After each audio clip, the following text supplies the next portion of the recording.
Lichtblick der Woche. Menschen inspirieren Menschen. Wem folgst du und wer bist du, wenn niemand zusieht?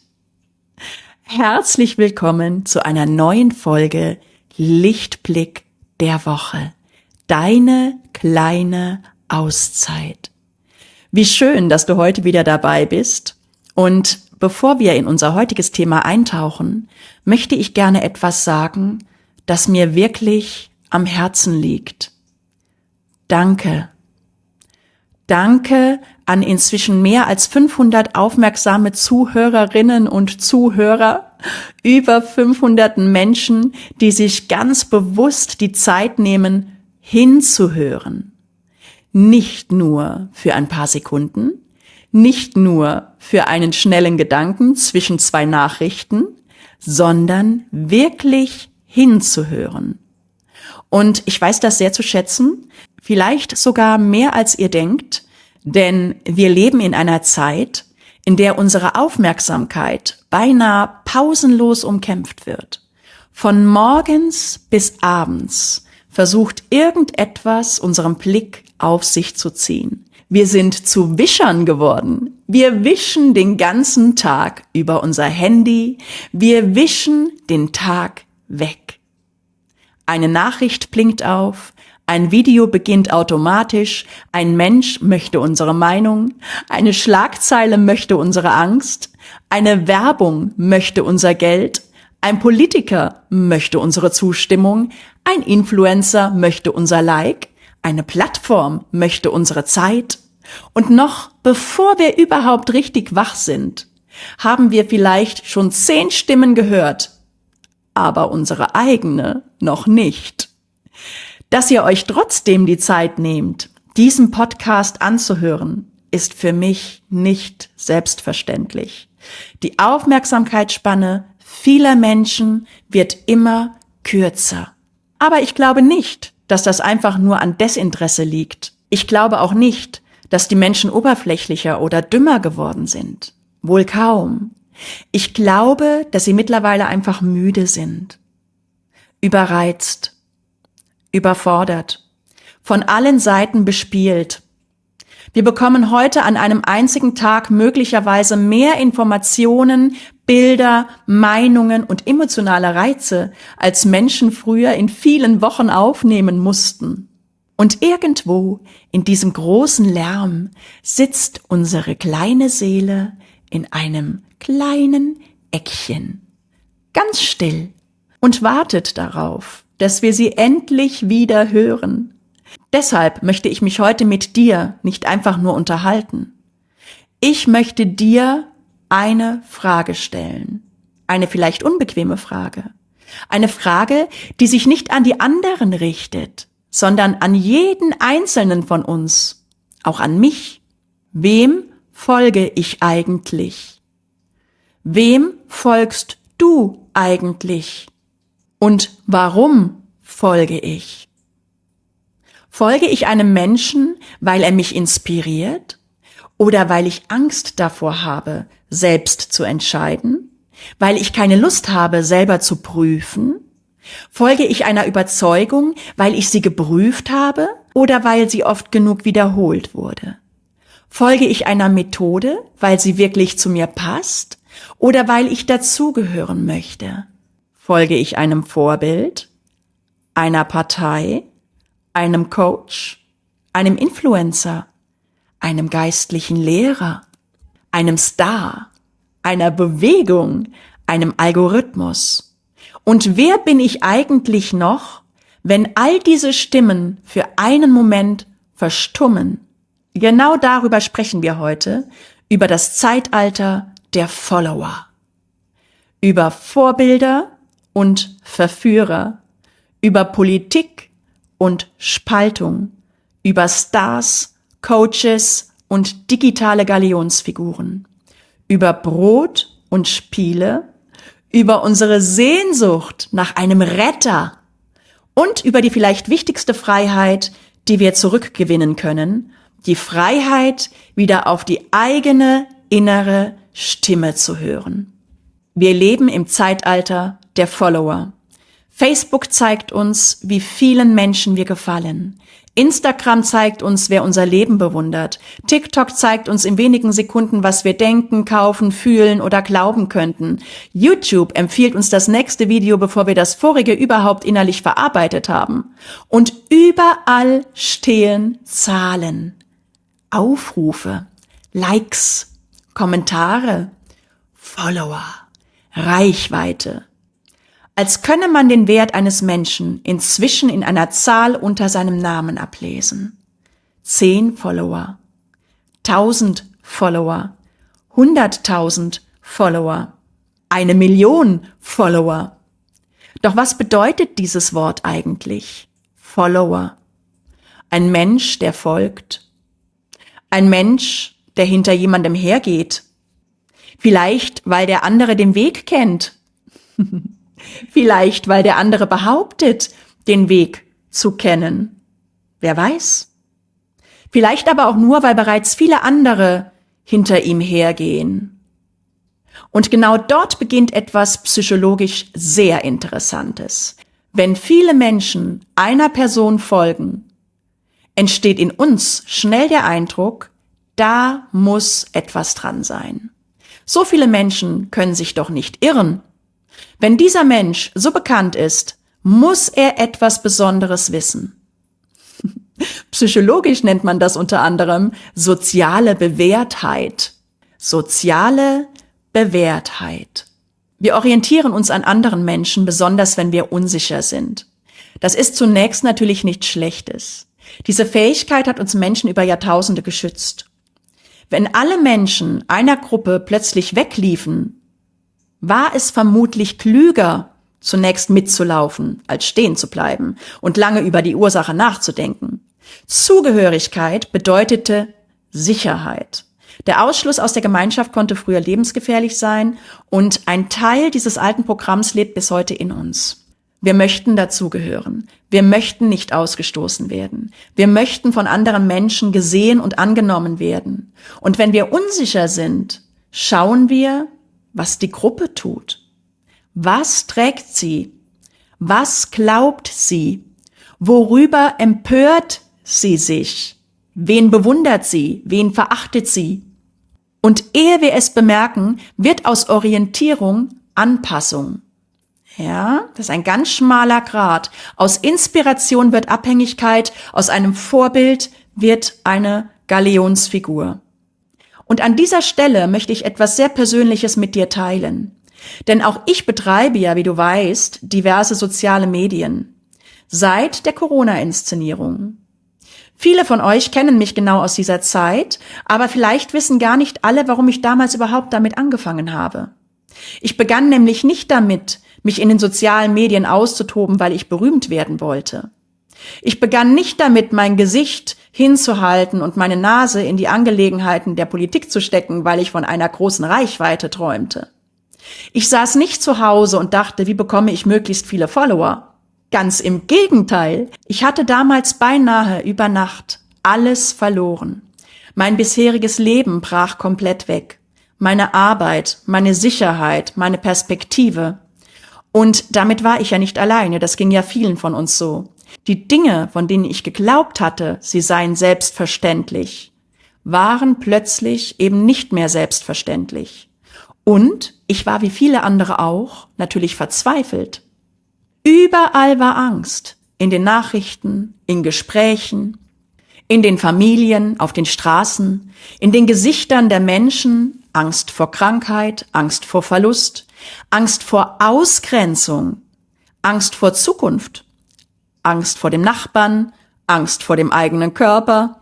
Und irgendwann wurde mir bewusst, wenn wir nur noch aus der Angst heraus leben, geben wir etwas sehr Kostbares ab. Wir geben unsere eigene Kraft ab. Wir geben unsere Fähigkeit ab, klar zu denken. Wir geben vielleicht sogar unseren freien Willen ab.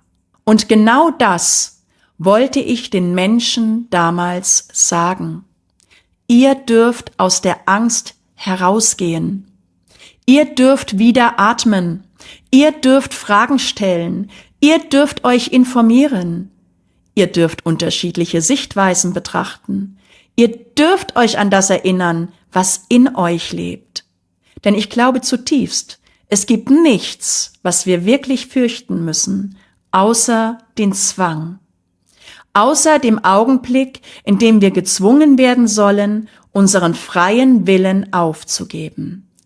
Diesen freien Willen, den Gott uns gegeben hat, unser vielleicht größtes Geschenk, die Möglichkeit zu wählen, zu prüfen, zu erkennen, zu lieben, Nein zu sagen, Ja zu sagen, unseren eigenen Weg zu suchen und auch Verantwortung für diese Entscheidung zu übernehmen. Ich wollte die Menschen beschützen, ich wollte informieren, ich wollte Gedanken anstoßen, denn die Gedanken sind frei.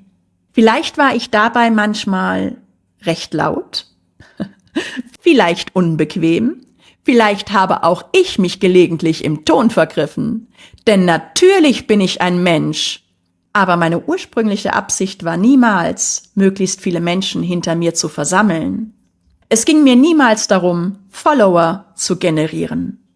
Es ging mir darum, die Menschen aus dem Follower-Dasein zu erwecken. Es ging mir darum, Menschen zu erreichen, die stark sind. Menschen, die geradeaus schauen können. Menschen, die den Mut besitzen, auch über den Tellerrand hinauszublicken. Menschen, die nicht einfach übernehmen, was man ihnen vorsetzt. Menschen, die selbst denken, die selbst fühlen, die selbst prüfen und die auch dann aufrecht stehen bleiben, wenn der Wind von allen Seiten kommt. Am Anfang war mir gar nicht bewusst, welche Verantwortung damit eigentlich verbunden ist. Ich nahm mein Handy, ich sprach meine Gedanken aus, ich stellte die Videos ins Internet und plötzlich waren da Menschen, die hinhörten, die offenbar genauso fühlten wie ich. Immer mehr Menschen. Und es gab Menschen, die meine Beiträge teilten.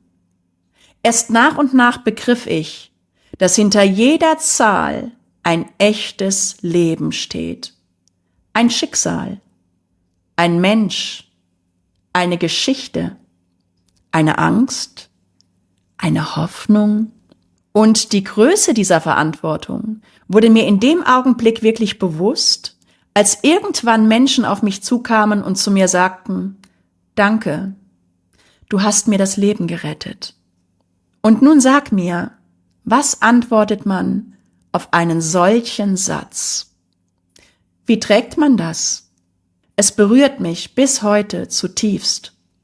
Aber ich möchte dir an dieser Stelle etwas sagen, das mir ebenso wichtig ist. Ihr alle da draußen habt auch mir das Leben gerettet. Vielleicht habt ihr das alle gar nicht gewusst. Vielleicht habt ihr geglaubt, nur ich hätte euch etwas gegeben. Aber so war es nicht. In einer Zeit, in der in meinem eigenen Leben so vieles weggebrochen war, hast du mir eine Aufgabe gegeben, einen Sinn, einen Grund, morgens aufzustehen und weiterzumachen. Ihr habt mir geschrieben, ihr habt eure Geschichten mit mir geteilt, ihr habt mich ermutigt, ihr habt mich aufgefangen, ihr habt mich spüren lassen, dass meine Stimme eben doch noch zu gebrauchen ist und gebraucht wird.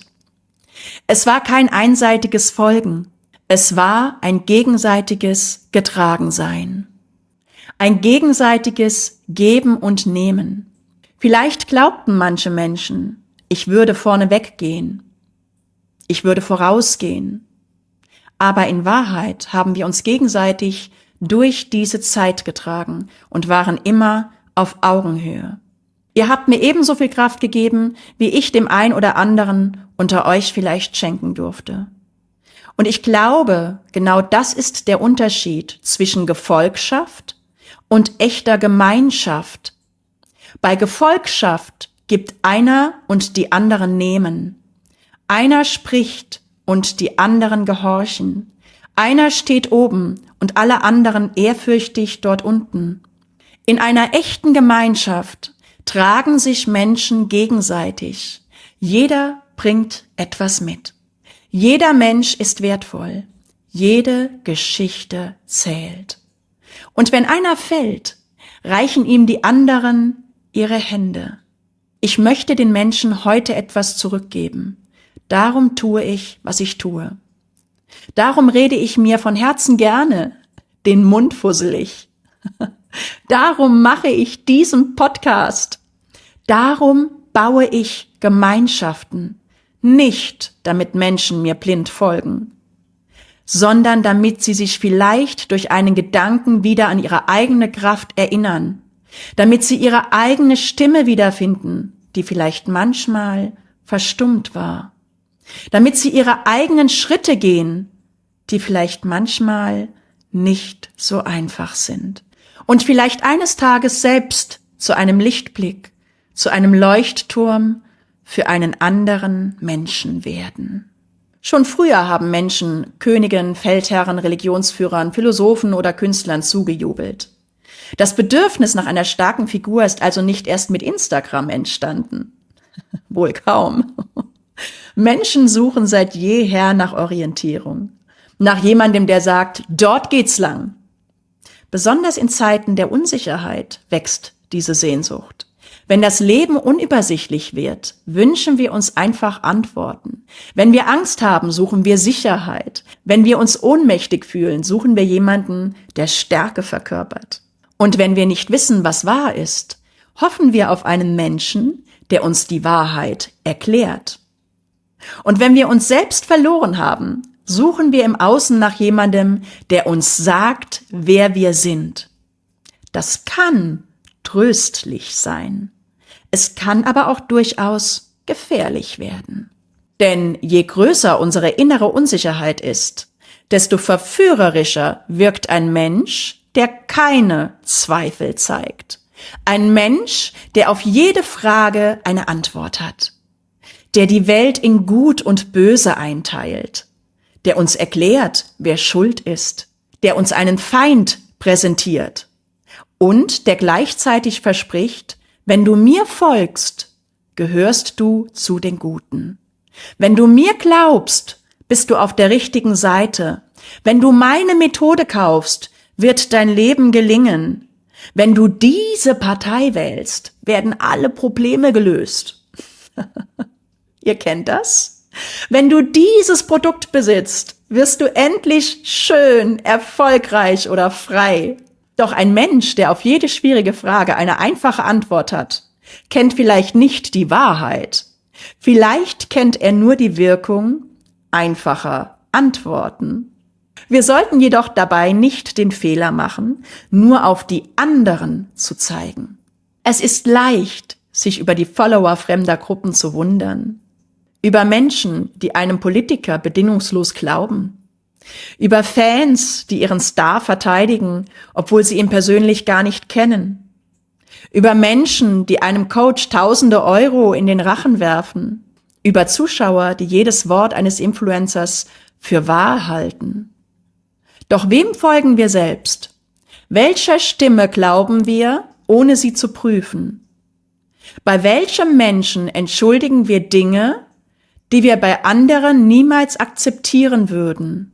Welche Meinung übernehmen wir, weil sie gerade zu unserem Lager gehört? Und welchen Satz haben wir so oft gehört, dass wir ihn irgendwann für unseren eigenen Gedanken hielten?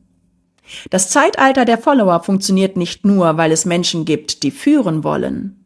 Es funktioniert, weil es uns allen die Möglichkeit gibt, manchmal nicht selbst entscheiden zu müssen. Denn Freiheit klingt wunderschön, keine Frage, aber Freiheit bedeutet auch Verantwortung. Wenn ich selbst entscheide, kann ich niemand anderem die Schuld geben. Wenn ich meine eigene Wahrheit suche, muss ich aushalten, dass ich mich irren könnte. Wenn ich meiner inneren Stimme folge, gibt es vielleicht keine jubelnde Menge, die mir bestätigt, dass ich richtig liege. Manchmal ist der eigene Weg einsam, zumindest am Anfang. Und deshalb ist es verführerisch, sich einer großen Gruppe anzuschließen. Dort bekommen wir nicht nur Antworten, wir bekommen Identität, wir bekommen Zugehörigkeit, wir bekommen ein Wir.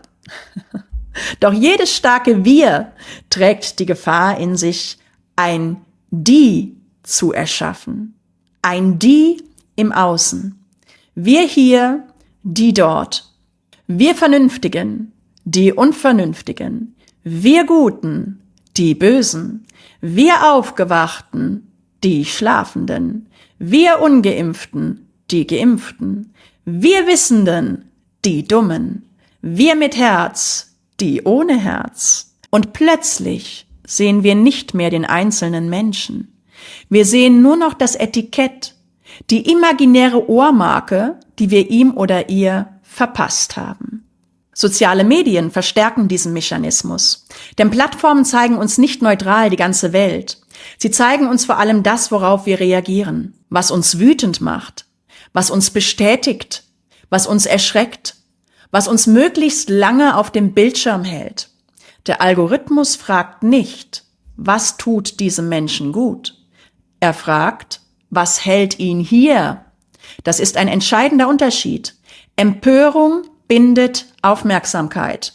Angst bindet Aufmerksamkeit. Konflikt bindet Aufmerksamkeit. Eine differenzierte, ruhige Erklärung ist häufig weniger erfolgreich als ein Satz, der uns augenblicklich auf eine Seite zieht.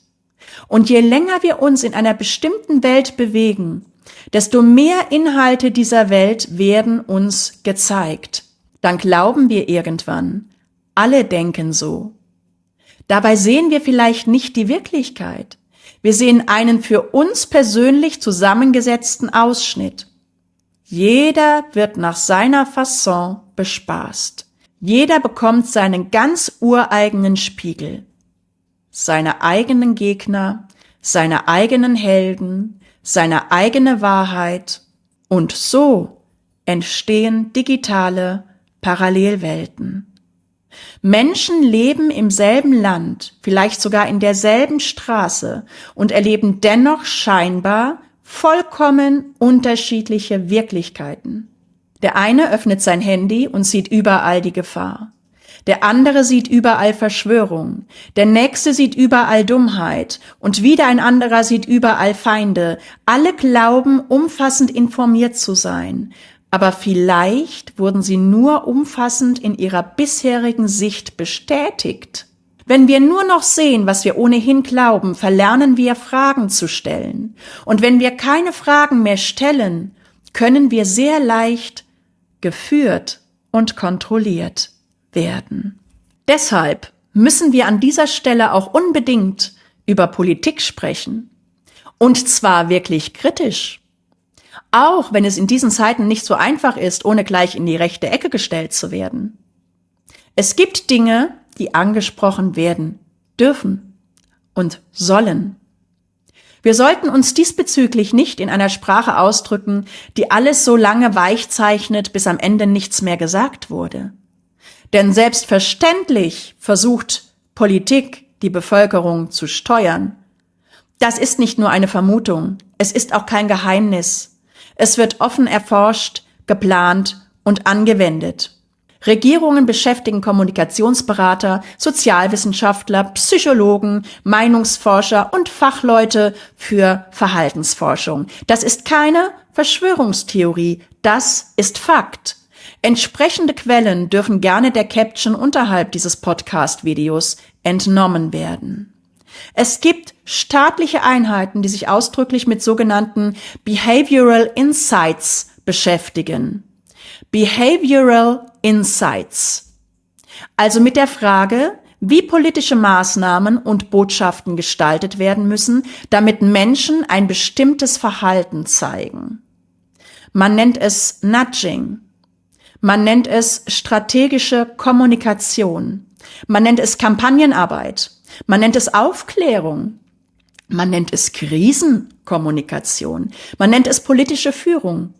Aber der gemeinsame Kern lautet, wie bringen wir Menschen dazu, sich in eine bestimmte Richtung zu bewegen.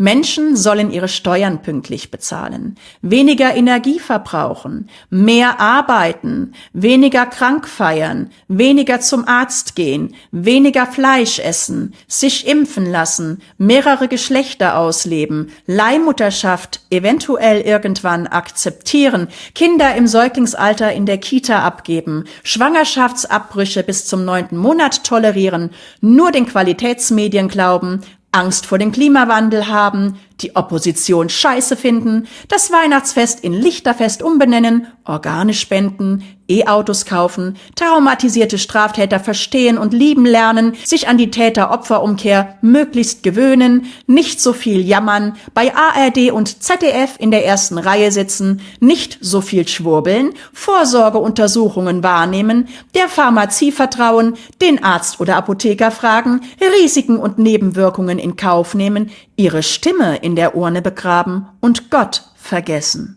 Nun gut, nicht jede politische Verhaltenslenkung ist deshalb automatisch bösartig. Verkehrsregeln zum Beispiel halte ich persönlich für eine großartige Maßnahme. Das ist nicht alles automatisch schlecht. Aber wir dürfen uns nichts vormachen. Die angewandten psychologischen Werkzeuge, die die Politik nutzt, dienen nicht nur der Information, sondern eben auch der Manipulation. Sie dienen nicht nur dem Schutz der Menschen, sondern setzen sie auch unter Druck. Sie können nicht nur Orientierung geben, sie können Angst erzeugen, Konformität herstellen und abweichende Meinungen gesellschaftlich bestrafen. Und genau deshalb ist Aufklärung notwendig.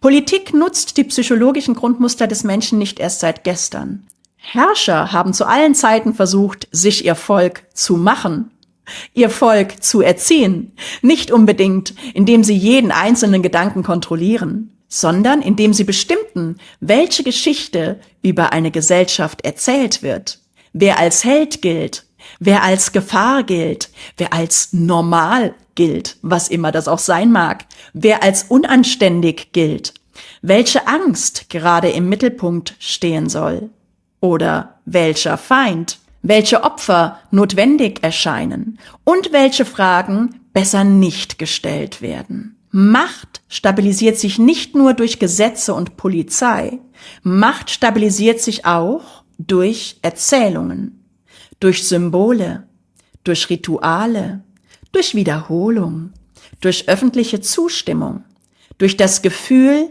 alle anderen denken doch genauso. Politik weiß, wie wichtig Gruppenzugehörigkeit für Menschen ist. Sie weiß, dass viele Menschen lieber schweigen, als aus ihrer Gruppe ausgeschlossen zu werden. Sie weiß, dass ein Etikett manchmal stärker wirkt als ein Argument. Wenn ein Mensch erst als unsolidarisch, gefährlich, radikal, rechts, links, unwissenschaftlich, staatsfeindlich oder moralisch minderwertig markiert wurde, muss man sich mit seinem eigentlichen Argument vielleicht gar nicht mehr beschäftigen. Dann hat man nicht den Gedanken widerlegt, man hat den Menschen aus dem erlaubten Gespräch entfernt. Und das ist ein uraltes Instrument der Macht. Zuerst bekommt eine Gruppe einen Namen, dann wird dieser Name emotional aufgeladen, dann dürfen immer weniger Menschen öffentlich fragen, ob die Zuordnung überhaupt gerechtfertigt ist, und irgendwann erledigt die Bevölkerung einen Teil der Kontrolle selbst. Nachbarn beobachten Nachbarn, Kollegen maßregeln Kollegen, Freunde beenden Freundschaften, Familienmitglieder schließen einander aus. Menschen übernehmen die politischen Lager und tragen den Konflikt bis an den eigenen Küchentisch. Dann muss eine Regierung nicht mehr jeden Einzelnen unmittelbar zwingen. Die soziale Gruppe übernimmt den Druck. Das ist besonders wirkungsvoll, weil der Mensch nicht nur Angst vor einer Strafe hat. Er hat Angst davor, nicht mehr dazuzugehören.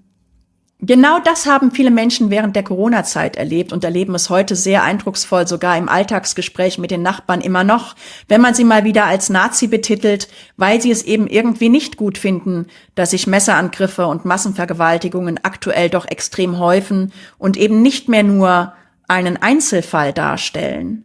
Eine gesundheitliche oder auch Flüchtlingskrise, generell Krise, führt sehr schnell auch zu einer moralischen Sortierung der Bevölkerung. Menschen wurden zu Corona-Zeiten nicht nur nach medizinischen Entscheidungen und werden heute nicht nur nach ihrer politischen Ausrichtung unterschieden. Sie wurden und werden charakterlich bewertet und abgestempelt. Die Ohrmarke. Die einen gelten als vernünftig und solidarisch, die anderen werden pauschal als egoistisch, gefährlich oder unsolidarisch dargestellt. Freundschaften zerbrechen seit Jahren anhaltend und fortwährend. Ganze Familien wurden und werden weiterhin gespalten. Die wertvolle Familie.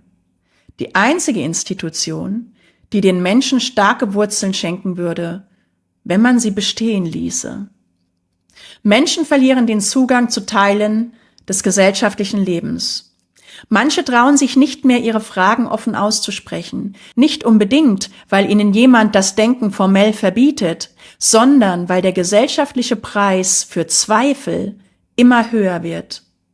Und kaum jemand möchte diesen oder kann diesen noch bezahlen. Und genau darin liegt politische und psychologische Steuerung.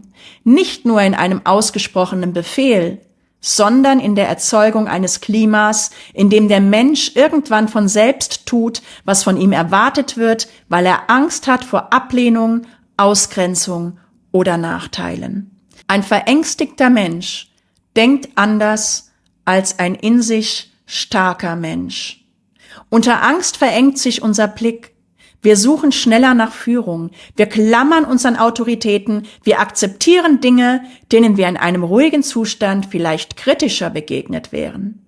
Wir sehnen uns nach einer starken Hand, die uns verspricht, tu, was wir dir sagen, dann bist du sicher. Und wenn die Angst lange genug anhält, kann Sicherheit wichtiger werden als Freiheit. Dann sagt der Mensch vielleicht selber, nehmt mir einen Teil meiner Freiheit, aber sorgt dafür, dass ich mich nicht mehr fürchten muss. Das ist der Punkt, an dem wir besonders wach sein müssen. Denn eine Regierung, die Angst nutzt, um Zustimmung zu erzeugen, greift nicht nur in äußere Abläufe ein. Sie greift in unser inneres Verhältnis zu Freiheit und Verantwortung ein. Und noch einmal, es bedeutet nicht, dass jede politische Maßnahme falsch ist. Es bedeutet aber sehr wohl, dass reale Gefahren politisch genutzt, vergrößert, einseitig dargestellt oder mit weitreichenden Forderungen verbunden werden können. Eine Krise kann gemacht oder echt sein und selbst wenn sie echt ist, trotzdem für Machtinteressen genutzt werden. Beides kann immer gleichzeitig wahr sein. Politik arbeitet mit Framing. Das bedeutet, ein Thema wird in einen bestimmten Deutungsrahmen gesetzt. Die verwendeten Worte beeinflussen, wie wir darüber denken. Ist jemand ein Kritiker oder ein Gefährder? Ist eine Maßnahme Schutz oder Kontrolle? Ist ein Protest demokratische Beteiligung oder gar eine Bedrohung? Ist ein wirtschaftlicher Einschnitt notwendig oder politisch verursacht? Ist ein militärisches Handeln Verteidigung, Abschreckung oder Eskalation?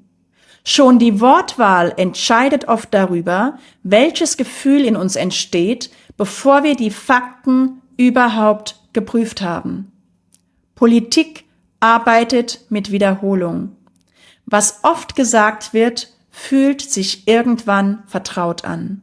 Und was vertraut klingt, halten Menschen leichter für wahr. Politik arbeitet immer mit Autoritäten. Eine Botschaft wird nicht nur danach ausgewählt, was gesagt wird, sondern auch danach, wer sie sagt. Welches Gesicht erzeugt Vertrauen? Wie groß ist das kollektive Vertrauen in ein Gesicht, das man uns als Mutti verkauft? Welcher Experte wird gezeigt? Und was genau ist seine Expertise? Welche Stimme wird nicht eingeladen? Welche Zahlen werden genannt? Welche verschwinden im Kleingedruckten? Politik arbeitet mit sozialen Normen. Die Mehrheit tut es bereits. Die große Mehrheit denkt so. Nur eine kleine Gruppe stellt sich dagegen. Wir schaffen das. Solche Sätze informieren nicht nur über Mehrheiten. Sie erzeugen Anpassungsdruck. Sie sprechen den uralten Teil in uns an, der dazugehören will. Politik arbeitet mit Belohnung und Ausschluss, mit Zugang und Nichtzugang, mit Anerkennung und Beschämung, mit Förderungen, Privilegien, Einschränkungen und Bedingungen. Und Politik arbeitet natürlich mit Spaltung und das sehr effektiv. Denn eine Bevölkerung, die miteinander streitet, richtet ihren Blick seltener gemeinsam nach oben. Eine Bevölkerung, die ihren Nachbarn zum Feind erklärt, fragt weniger danach, welche Entscheidungen in Parlamenten, Ministerien, Konzernen oder internationalen Institutionen getroffen werden. Eine gespaltene Bevölkerung verbraucht ihre Energie im Kampf gegeneinander. Die Menschen diskutieren darüber, welche Gruppe moralisch schlechter ist, während im Hintergrund Entscheidungen fallen, die alle betreffen. Deshalb dürfen wir uns immer wieder fragen, wem nutzt diese Spaltung? Wer ist der Dritte, der sich freut, wenn zwei sich streiten?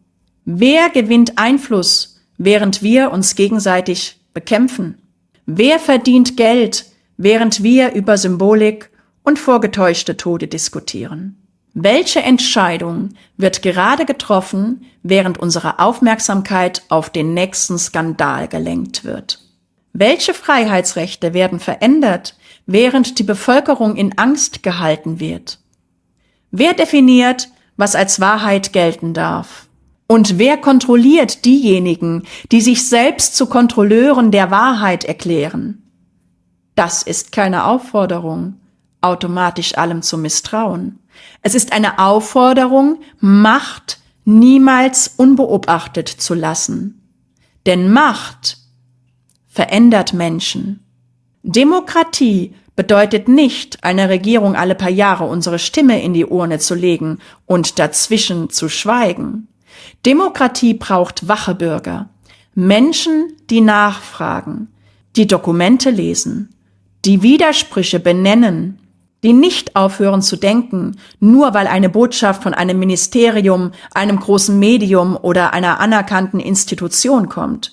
Und genauso wenig dürfen wir unser Denken an die Opposition, einen alternativen Kanal oder einen politischen Influencer abgeben. Auch Kritiker können manipulieren.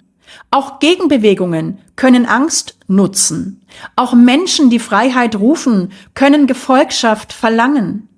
Auch ein vermeintlicher Aufklärer kann sich eine Herde heranziehen. Entscheidend ist nicht, aus welchem Lager eine Stimme kommt. Entscheidend ist, darfst du ihr Fragen stellen? Darfst du widersprechen? Darfst du deine Meinung ändern?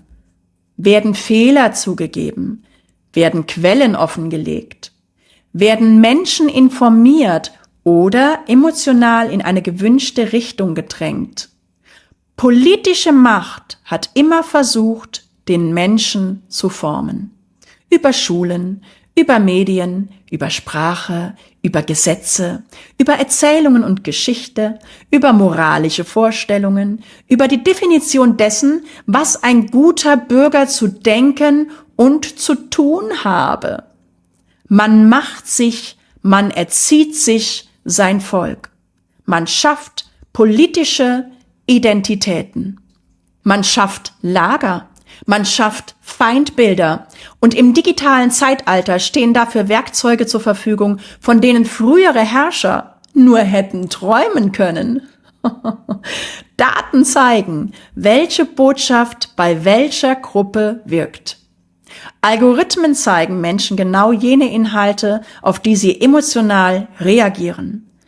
Botschaften können getestet, verändert und millionenfach ausgespielt werden. Man weiß, was uns Angst macht. was uns wütend macht, was uns beunruhigt, was uns beruhigt, was uns zum Kaufen bringt, was uns zum Wählen bringt, was uns zur Anpassung bringt. Wir sollten deshalb nicht glauben, politische Beeinflussung finde nur in anderen Ländern oder nur in vergangenen Diktaturen statt. Propaganda ist nicht erst dann Propaganda, wenn überall Fahnen hängen und ein Diktator auf einem Balkon steht. Moderne Propaganda kann freundlich aussehen. Sehr freundlich sogar. Professionell, wissenschaftlich, moralisch. Sie kann das Gefühl geben, die Entscheidung selbst getroffen zu haben. Genau das macht sie so wirkungsvoll. Darum ist der freie Wille so kostbar. Und darum braucht freier Wille mehr als die theoretische Möglichkeit, zwischen vorgegebenen Optionen zu wählen. Es braucht Zugang zu unterschiedlichen Informationen. Es braucht Zeit zum Nachdenken. Es braucht offene Debatten. Es braucht das Recht, Fragen zu stellen. Es braucht die Möglichkeit, Nein zu sagen, ohne gesellschaftlich vernichtet zu werden. Und es braucht Menschen, die bereit sind, die Verantwortung für ihre eigene Entscheidung zu tragen. Wahre Aufklärung bedeutet nicht, den Menschen eine neue, fertige Meinung vorzusetzen.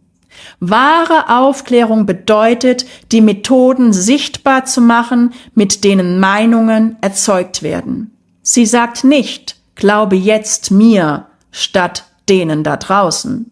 Sie sagt, schaue hin, prüfe alles und gib deinen Verstand an niemanden ab. Schon im alten Rom gab es einen Ausdruck, der bis heute bekannt ist.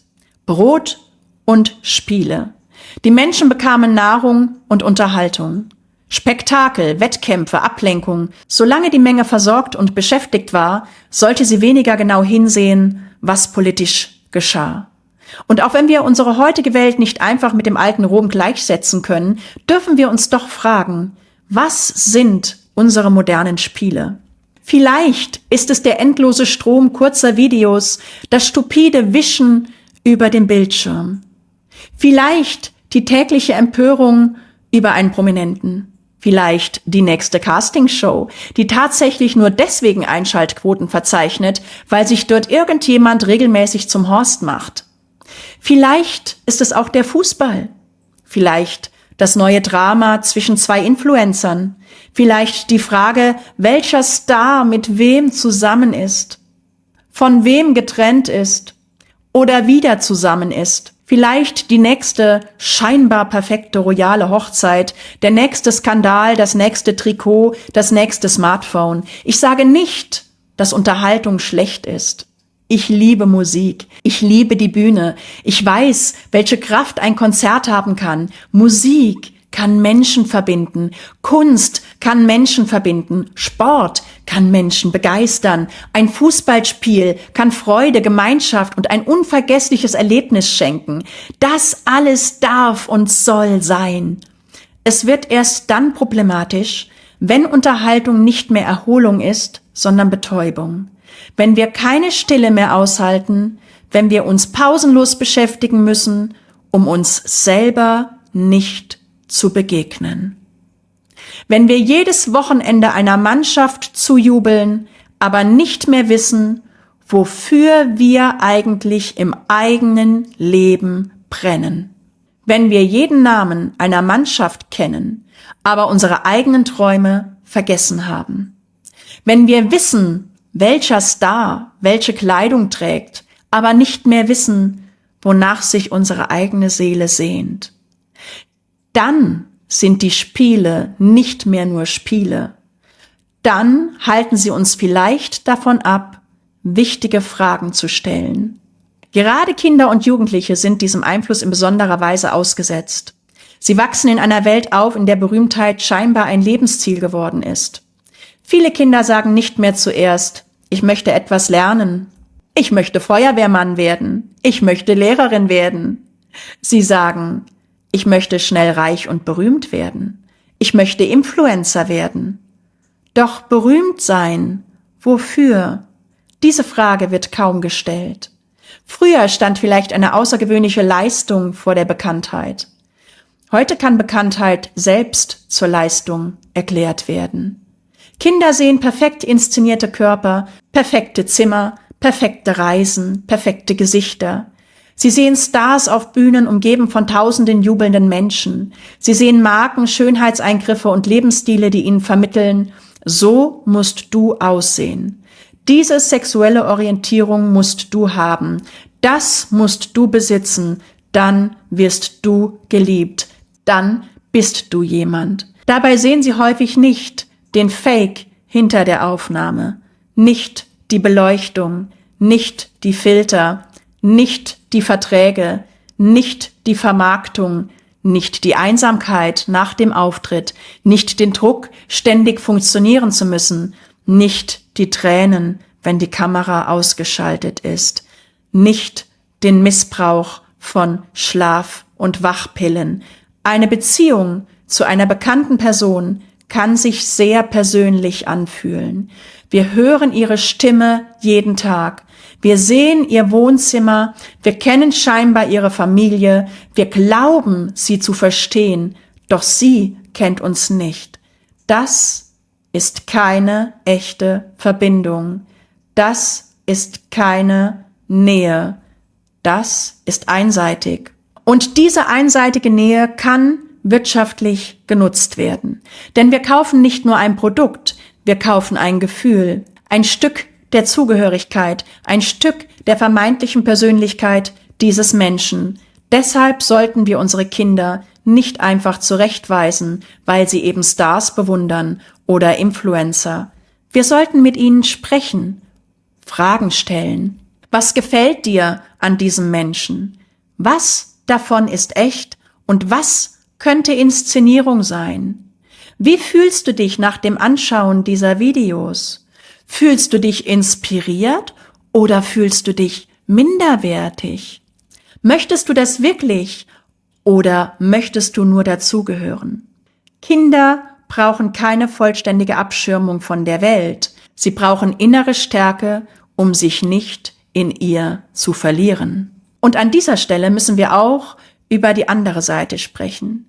Über die Seite, über die Menschen mit einer öffentlichen Stimme nur selten sprechen. Denn es kann einen hohen Preis haben, sein Gesicht nach außen zu tragen. Manchmal glaube ich, nichts kann gefährlicher werden als ein Fan, dessen Bewunderung in Besitzanspruch, Besessenheit oder Hass umschlägt. Damit meine ich selbstverständlich nicht die vielen wunderbaren Menschen, die einem Künstler, einem Kanal oder einer Persönlichkeit folgen, sich inspirieren lassen und dennoch ihre Grenzen und Visionen kennen. Ich meine jene Form von Fanverehrung, bei der ein Mensch glaubt, ein Recht auf einen anderen Menschen zu besitzen. Ein Recht auf dessen Zeit, auf dessen Aufmerksamkeit, auf eine Antwort, auf Übereinstimmung, auf Perfektion. Denn manche Menschen folgen dir nicht, weil sie dich mögen. Ich spreche da aus Erfahrung. Sie folgen dir, um auf den Augenblick zu warten, in dem du einen Fehler machst.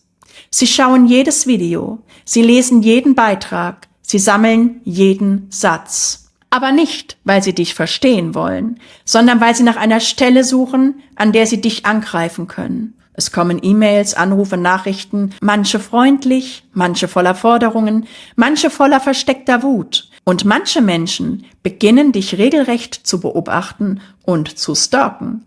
Sie glauben, dich zu kennen, aber sie kennen nur den Ausschnitt, den sie auf ihrem Bildschirm gesehen haben. Sie bauen in ihrem Kopf eine Person auf, eine Vorstellung, eine Figur, und sobald der echte Mensch von dieser selbst erschaffenen Figur abweicht, kippt etwas. Aus Bewunderung wird Enttäuschung, aus Enttäuschung wird Wut und aus Wut kann Hass entstehen. Ich habe das damals zur Corona-Zeit am eigenen Leib erfahren. Es gab damals einen Kanalbetreiber auf Telegram, die es auf mich abgesehen hatte. Einen Menschen, den ich nicht persönlich kannte und der dennoch begann, öffentlich die absurdesten Dinge über mich zu verbreiten. Er erzählte seinen Followern, ich sei eine reptiloide Satanistin, ich sei aus einem Ei geschlüpft, ich würde irgendeinem alten Orden angehören und was weiß ich noch alles. Wenn ich mir das heute noch einmal abrufe, schmunzle ich darüber. Wie absurd, dass mich das damals so berührt hat. Aber wenn ein Mensch diese Behauptungen mit Überzeugung in die Welt setzt und eine aufgebrachte Gefolgschaft hinter sich versammelt, ist das eben nicht lustig. Denn manche Menschen prüfen nicht. Sie glauben, sie steigern sich hinein, sie wiederholen Behauptungen, sie beginnen in einem fremden Menschen etwas Böses zu sehen, das bekämpft werden muss.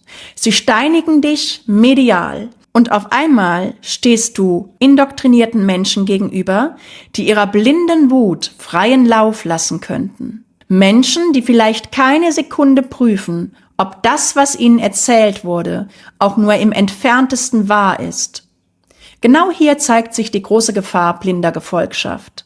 Ein einzelner Mensch setzt eine Behauptung in die Welt, andere übernehmen sie, sie fühlen sich als Teil einer Gruppe, vielleicht glauben sie sogar auf der Seite des Guten zu kämpfen und plötzlich tun sie Dinge, die sie alleine möglicherweise niemals getan hätten. Nicht, weil sie eigene Erfahrungen mit diesem Menschen gemacht haben, sondern weil ihre Galionsfigur ihnen gesagt hat, wen sie hassen sollen.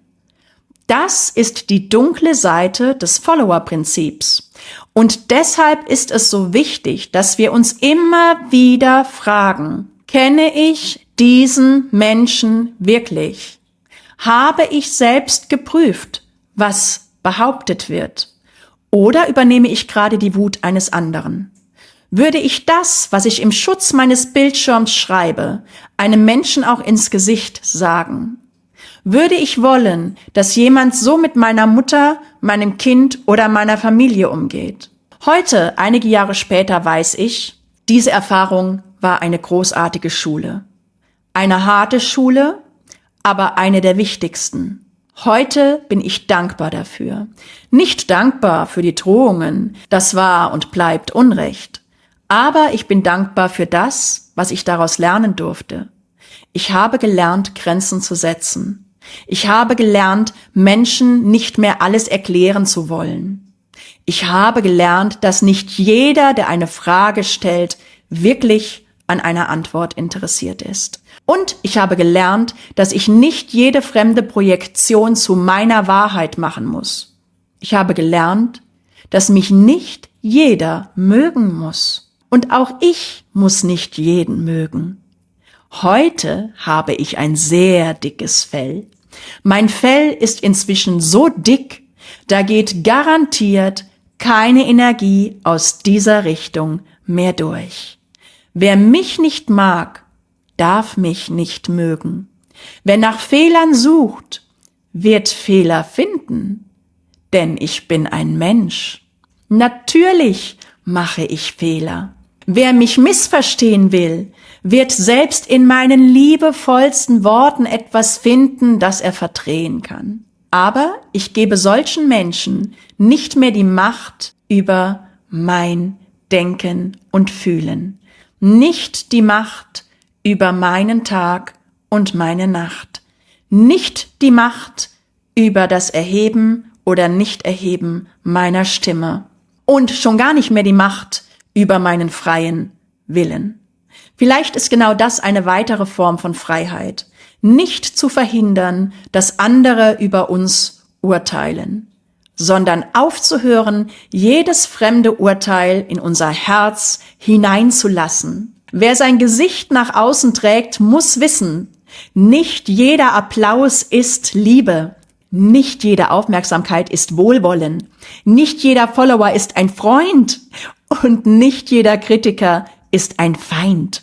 Manche Kritik kann wertvoll sein. Manche Menschen halten uns ehrlich einen Spiegel vor. Doch gezielter Hass, Stalking, Drohungen und die Veröffentlichung privater Daten sind keine Kritik. Sie sind Grenzüberschreitungen und eine Straftat. Und kein Mensch muss solche Übergriffe hinnehmen, nur weil er sich entschieden hat, öffentlich sichtbar zu sein. Sichtbarkeit ist keine Einladung zur Entmenschlichung. Auch hinter einem öffentlichen Gesicht lebt und steht ein Mensch und eine Seele. Ein Mensch mit einer Familie, mit Gefühlen, mit Verletzlichkeit und mit dem Recht auf Schutz und Menschenwürde. Und dann, meine lieben Freunde, gibt es natürlich auch noch die große Industrie der Selbstoptimierung. Coaches, Mentoren und vermeintliche Gurus erzählen Menschen für viel Geld Dinge, die ihre Seele vielleicht längst weiß. Du bist gut genug. Du darfst Nein sagen. Du darfst deinen eigenen Weg gehen. Du musst nicht jedem gefallen. Du darfst dich selbst lieben. Das können wichtige Sätze sein. Und es gibt wunderbare Coaches, Therapeuten und Begleiter, die Menschen ehrlich unterstützen. Manchmal brauchen wir einen anderen Menschen, der uns hilft, die eigene Stimme wiederzufinden. Das ist wertvoll. Problematisch wird es nur, wenn ein Begleiter uns nicht zu uns selbst zurückführt, sondern dauerhaft an sich bindet. Wenn die Botschaft lautet, nur ich kenne deinen Weg, nur meine Methode funktioniert. Ohne mein nächstes Seminar schaffst du es nicht. Ein guter Begleiter macht sich auf Dauer nicht unentbehrlich. Er hilft dir, dir selber wieder zu vertrauen. Er sagt nicht, folge mir für immer, sondern ich gehe ein Stück neben dir, bis du deinen Weg wieder sehen kannst. Vielleicht buchen Menschen manche Programme nicht, weil die darin enthaltene Wahrheit neu wäre. Vielleicht buchen sie, weil sie innerlich so überfüllt und abgelenkt sind, dass sie ihre eigene Wahrheit nicht mehr hören. Die Seele spricht meist nicht in großen Werbeslogans. Sie flüstert. Und wir leben in einer Welt, die schreit. Wir leben in einer Welt der scheinbar spirituellen Marktschreier. Gleichzeitig wollen die Menschen heute fast alle individuell sein, einzigartig, unverwechselbar. Doch schaut euch einmal um. Menschen lassen sich dieselben Lippen spritzen, dieselben Nasen machen, dieselben Wangen. Sie tragen dieselben Marken, kaufen dieselben Taschen, fotografieren sich an denselben Orten, in denselben Posen. Sie benutzen dieselben Filter und schreiben unter ihre Bilder dieselben Sätze über Individualität. Das ist kein Urteil über Menschen, die sich operieren lassen. Jeder Mensch darf über seinen Körper selbst entscheiden. Manchmal können medizinische oder ästhetische Eingriffe das Wohlbefinden natürlich deutlich verbessern. Aber wir dürfen uns fragen, treffe ich diese Entscheidung der Veränderung wirklich für mich und zu meinem höchsten und besten Wohle? Oder habe ich so lange eine bestimmte Form von Schönheit gesehen, bis ich glaubte, mein natürliches Gesicht sei ein Fehler? Wer hat mir beigebracht, dass meine Nase nicht richtig ist? Wer verdient daran, wenn ich meinen Körper nicht mag? Wer profitiert davon, wenn ich mich ständig mit anderen vergleiche? Eine Industrie, die von unserer Unsicherheit lebt, kann kein Interesse daran haben, dass wir uns vollständig annehmen. Denn ein Mensch, der sich selber liebt, kauft anders. Ein Mensch, der in sich fest verankert ist, lässt sich schwerer manipulieren. Ein Mensch, der seinen eigenen Wert spürt, braucht keine Marke, um ihn zu beweisen. Vielleicht ist die radikalste Form von Individualität heute nicht, noch auffälliger zu werden. Vielleicht ist sie, den Mut zu haben, wieder unverfälscht zu sein. Das eigene Gesicht, die eigene Stimme, die eigene Meinung, den eigenen Rhythmus, die eigenen Ecken und Kanten. Nicht perfekt, aber echt. Wir warten oft auf einen Retter, auf den Politiker, der endlich alles in Ordnung bringt, auf den Coach, der unser Leben verändert, auf den Partner, der unsere Leere füllt, auf den Arzt, der uns gesund macht, ohne dass wir selbst etwas verändern müssen. Auf den Influencer, der uns sagt, was wir denken sollen, auf den einen großen Moment, nachdem plötzlich alles anders ist. Doch vielleicht kommt dieser Retter, vielleicht kommt dieser Moment niemals. Oder vielleicht sieht er ganz anders aus, als wir denken. Vielleicht beginnt Rettung in dem Augenblick, in dem wir aufhören, unsere komplette Verantwortung nach außen abzugeben. Das bedeutet nicht, dass wir keine Hilfe brauchen. Es bedeutet nicht, dass wir alles alleine schaffen müssen. Wir Menschen brauchen Gemeinschaft.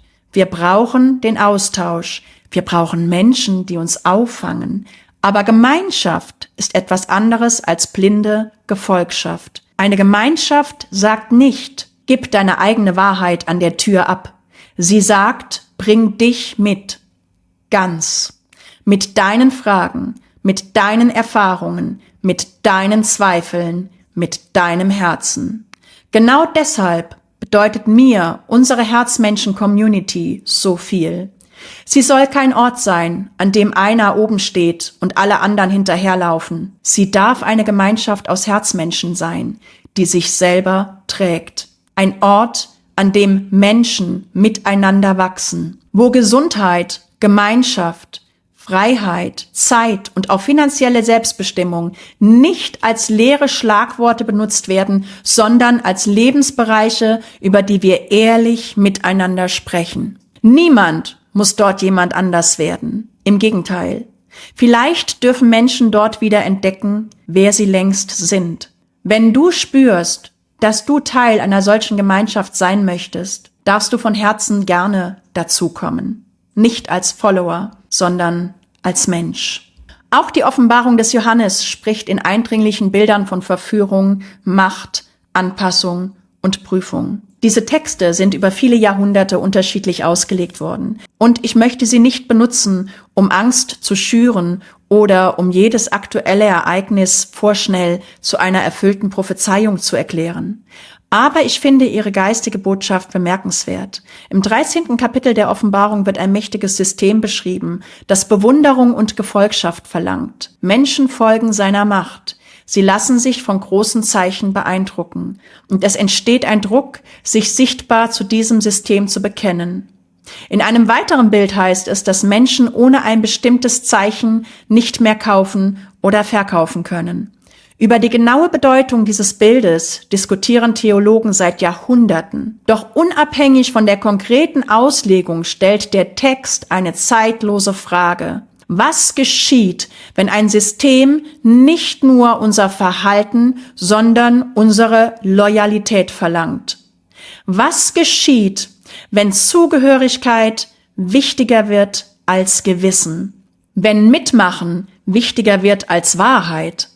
Wenn Menschen etwas übernehmen, weil alle anderen es tun. Wenn wirtschaftlicher oder gesellschaftlicher Druck genutzt wird, damit Menschen gegen ihre innere Überzeugung handeln. Und in der Offenbarung finden wir auch den Gedanken einer Stunde der Versuchung oder Prüfung, die über die Welt kommen wird. Auch hier geht es meiner Meinung nach nicht darum, für jedes Ereignis ein Datum auszurechnen. Es geht um Wachheit, um Standhaftigkeit, um die Frage, bleibe ich meiner inneren Wahrheit treu, wenn es unbequem wird? Die Offenbarung ist nicht nur ein Buch über Angst oder Untergang. Sie ist vor allen Dingen ein Text der Hoffnung. Ein Ruf, das eigene Herz nicht an Macht, Angst oder Verführung zu verlieren. Jesus Christus hat Menschen nicht zu willenlosen Anhängern gemacht. Er hat sie immer wieder aufgefordert, hinzusehen, zu erkennen, wach zu sein, Früchte zu prüfen. Er hat nicht die äußere Macht verehrt. Er hat Menschen an ihre inneren Werte erinnert. Er hat die Ausgestoßenen gesehen, die Kranken, die Verurteilten, diejenigen, an denen andere vorübergingen. Und vielleicht liegt genau darin auch heute eine wichtige Botschaft. Folge nicht dem Lautesten, nur weil er laut ist. Folge nicht der Masse, nur weil sie groß ist. Folge nicht der Macht, nur weil sie die Macht besitzt. Prüfe, ob etwas Liebe hervorbringt, Wahrhaftigkeit, Mitgefühl, Mut, Verantwortung. Denn nicht alles, was wie Licht inszeniert wird, bringt wirklich Licht und birgt Licht in sich.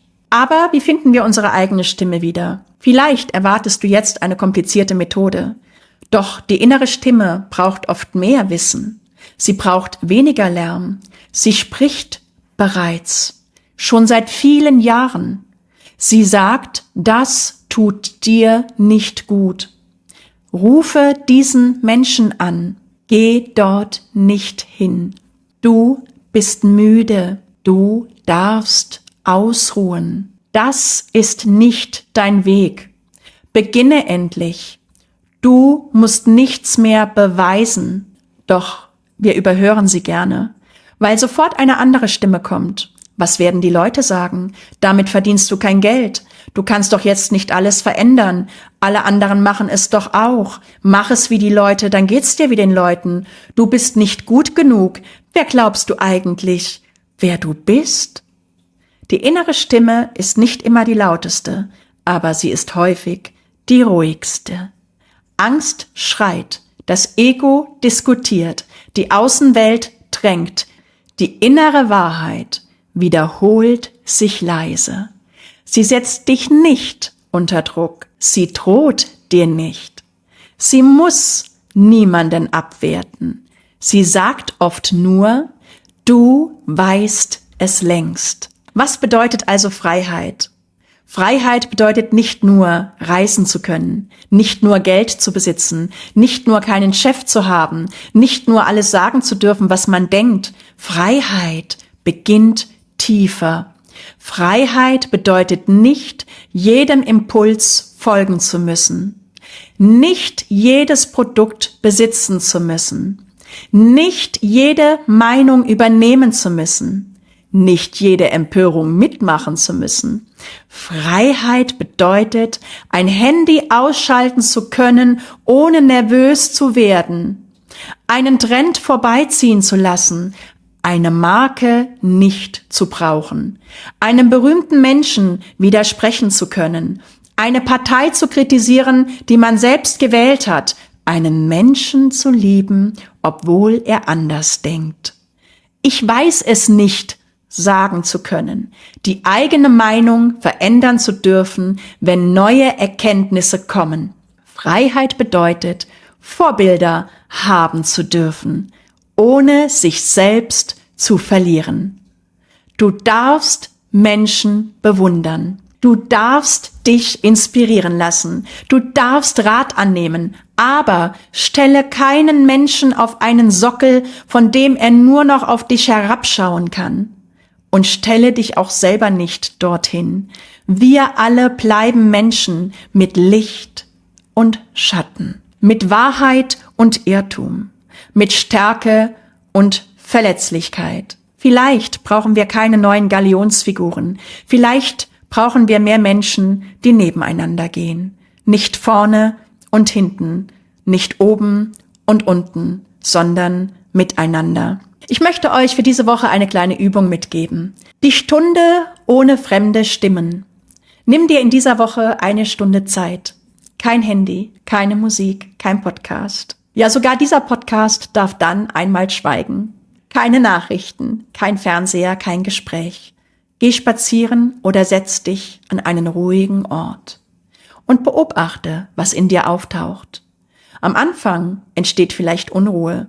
Vielleicht greift deine Hand automatisch nach dem Handy. Bleibe trotzdem in diesem Moment. Frage dich, was fühle ich, wenn niemand mir sagt, was ich fühlen soll? Was denke ich, wenn mir niemand ein Thema vorgibt? Was brauche ich wirklich? Schreibe anschließend 3 Sätze auf, die in dieser Stille entstanden sind. Nicht bewerten, nur aufschreiben. Zum Abschluss möchte ich dir wieder eine kleine Affirmation schenken. Wenn du magst, schließe für einen Moment die Augen, atme tief ein und langsam wieder aus. Lege eine Hand auf dein Herz und spreche die folgenden Worte leise oder laut mit. Ich darf meiner inneren Stimme wieder vertrauen. Ich prüfe, bevor ich folge. Ich darf mich inspirieren lassen, ohne mich selber zu verlieren. Mein Wert wird nicht durch Likes, Marken oder die Zustimmung anderer bestimmt. Ich bin mehr als eine Zahl. Ich bin mehr als ein Follower. Ich bin ein fühlender, denkender und freier Mensch. Ich darf Fragen stellen. Ich darf meine Meinung verändern. Ich darf Nein sagen. Ich darf meinen eigenen Weg gehen. Ich entscheide bewusst, wem und welchen Gedanken ich meine Aufmerksamkeit schenke. Ich löse mich von allem, was mich von mir selbst entfernt. Ich öffne mich für die Gemeinschaft, ohne meine Individualität aufzugeben. Ich höre auf die leise Wahrheit in meinem Herzen. Ich bin frei, ich selbst zu sein. Atme noch einmal tief ein und langsam wieder aus. Vielleicht begleitet dich nach dieser Folge nur eine einzige Frage. Wem folge ich? Und führt mich dieser Weg näher zu mir selbst oder weiter von mir weg? Wir dürfen soziale Medien nicht verteufeln. Auch dieser Podcast erreicht dich über die moderne Technik. Das Internet kann verbinden, es kann Wissen zugänglich machen, es kann Menschen zusammenbringen, die sich sonst niemals gefunden hätten. Es kann einsamen Menschen zeigen, du bist nicht allein. Doch wir sollten die Technik benutzen und nicht zulassen, dass sie uns benutzt. Wir dürfen Vorbilder haben, aber sie dürfen unsere eigene Stimme nicht ersetzen. Wir dürfen Politik verfolgen, aber wir dürfen unser Denken nicht an eine Partei abgeben. Wir dürfen Stars bewundern, aber wir dürfen unser eigenes Licht deshalb nicht unter den Scheffel stellen. Wir dürfen Coaches zuhören, aber kein Coach kennt unsere Seele besser als wir selbst. Wir dürfen Gemeinschaften suchen, aber eine wirkliche Gemeinschaft macht uns nicht gleich. Sie lässt uns verschieden sein. Vielleicht ist genau das die Gemeinschaft, nach der sich so viele Menschen sehnen. Keine Gefolgschaft, keine neue Galionsfigur, keine Herde, in der jeder dasselbe denken muss, sondern Herzmenschen, die sich gegenseitig erinnern. Du darfst du selbst sein. Ich muss dich nicht beherrschen, um mit dir verbunden zu sein. Wir dürfen unterschiedlich denken und uns trotzdem mit Würde begegnen. Wir dürfen uns gegenseitig tragen, ohne einander die Freiheit zu nehmen. In einer Welt voller Follower brauchen wir vielleicht nicht noch mehr Menschen, die vorne weglaufen. Vielleicht brauchen wir Menschen, die stehen bleiben, die sich umdrehen, die einander ansehen und sagen, komm, wir gehen gemeinsam. Nicht blind, nicht gehorsam, nicht gegeneinander, sondern wach, frei, verantwortungsvoll und mit offenem Herzen. Ich danke dir von Herzen, dass du heute wieder dabei warst. Es war heute sehr lang, aber ich danke dir für deine Aufmerksamkeit.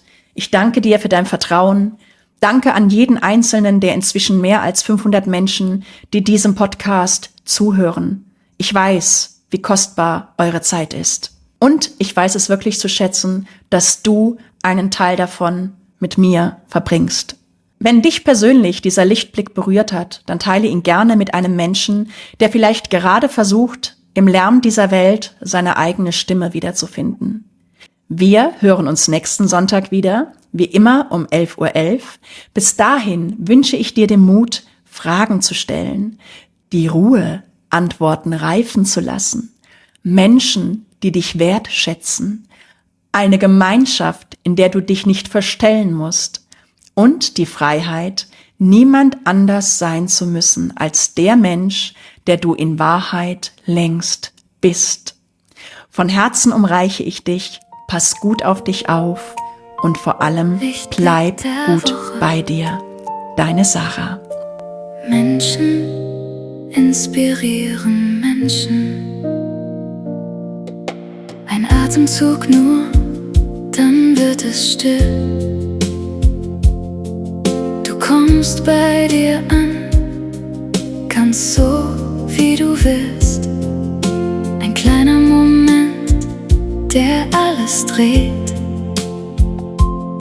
Wenn du dich selber wieder klarer siehst und plötzlich wird leicht, was schwer war gerade. Du nimmst dir Zeit und findest dein Zuhause. Lichtblick der Woche, komm an, komm an. Menschen inspirieren Menschen, Hand in Hand. Lichtblick der Woche, ganz nah bei dir. Ein kurzer Augenblick und du bist hier. Wenn draußen alles rennt, bleib einfach stehen. Ein stiller Gedanke lässt Neues entstehen. Wachstum beginnt im ersten Schritt und jede kleine Pause nimmt dich mit.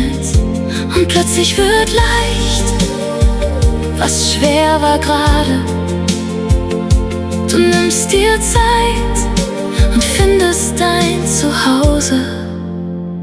Lichtblick der Woche, komm an, komm an.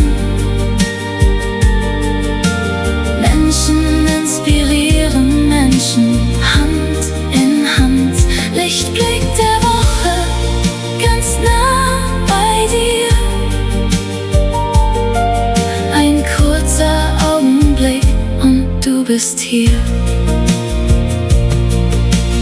Atme ein, lass los. Werde weich, werde groß. Atme ein, lass los. Du bist da, du bist froh. Lichtblick der Woche, komm an, komm an. Menschen inspirieren Menschen, Hand in Hand. Lichtblick der Woche, ganz nah bei dir. Ein kurzer Augenblick